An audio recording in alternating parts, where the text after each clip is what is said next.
ఇవాళ గుర్తొచ్చాడా జోగి రమేష్ గారు? ఆయన మంత్రిగా, ఎమ్మెల్యేగా అనేకమైన కీలక పదవులు కూడా చేశారు. ఆయన ఎక్కడైనా ఎంత మచ్చ, కొద్ది అవినీతి అయినా ఎక్కడైనా అప్పుడైనా ఇప్పుడైనా నిరూపించారా? చేశాడు. అసలు ఆయన ఒకటే మాట అంటున్నాడు. ఆయన నిబద్ధతకు ఒకటండి.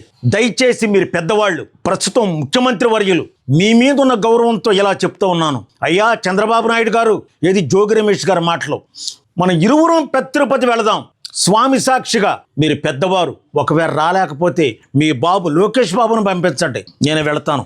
లేదు అక్కడికి కూడా మీరు రాలేకపోతే సాక్షాత్తు కనకదుర్గమ్మ, మనందరికి దగ్గరలో ఉన్న కన్నతల్లి జగన్మాత, ఆవిడ ఎదురుగానైనా ప్రమాణానికి సిద్ధం. సరే మీరు అక్కడికే రాలేకపోతే అయ్యా మీ ఇంటికి మీరు ఎక్కడికి రమ్మంటే అక్కడికి వచ్చి నేను, నా కుటుంబం, నా భార్య, పిల్లలు ప్రమాణ సాక్షిగా నేను ప్రమాణం చేస్తాను. సాక్షాత్ మీ ముందే మీరు సిద్ధమైతే సిబిఐ ఎంక్వైరీకి కూడా నేను సిద్ధం. ఎవరైనా అంటారా సార్? ఎవరైనా ఎలా అంటారా సార్? ఏమాత్రం అవినీతి మనకున్నా ఏనాడో ఎస్కేప్ అయ్యేవారు.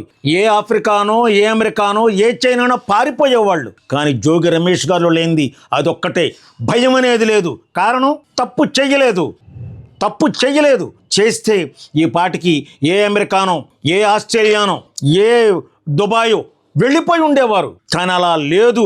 అదొక్కటే కాదు, ఎప్పటికీ మీరు అనేది ఏంటి సార్? ఆయనకి బంధుత్వం ఉంది.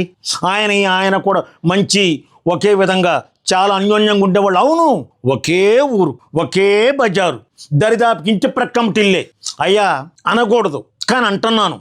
మీ గురించి నేను అలా చెప్తే మీరు ఒప్పుకుంటారా సార్? నేను కొన్ని ఎగ్జాంపుల్స్ ఇస్తాను. మీ ప్రక్కనే, మీ ఊరు వాళ్ళే, మీకు బాగా దోస్తులు వాళ్ళే. సార్ ఒప్పుకుంటారా మీరు? దయచేసి ఆలోచించండి సార్. జోగి రమేష్ దీనిలో పాత్రధారి, సూత్రధారి. ఇది ఎప్పుడొచ్చింది మీకు ఈ ఐడియా? ఎప్పుడైతే ఆంధ్ర మహిళామణులు ఉవ్వెత్తున నిండు వర్షంలో కూడా ఉవ్వెత్తున నిరసన వ్యక్తం చేశారు. అసలు మద్యం వద్దు, కల్తీ మద్యం వద్దు, బ్రతుకులు చెడిపోతున్నాయి, మా మంగళసూత్రాలు తెగిపోతున్నాయి అని సీనియర్ అయిన అనుభవజ్ఞులైన ముఖ్యమంత్రి గారు, కస్టడీలో ఉన్న వ్యక్తి అసలు వీడియో బయటకు వస్తుందా సార్? మీరు గ్రహించండి, మీరు ఆలోచించండి, చెప్పండి సార్.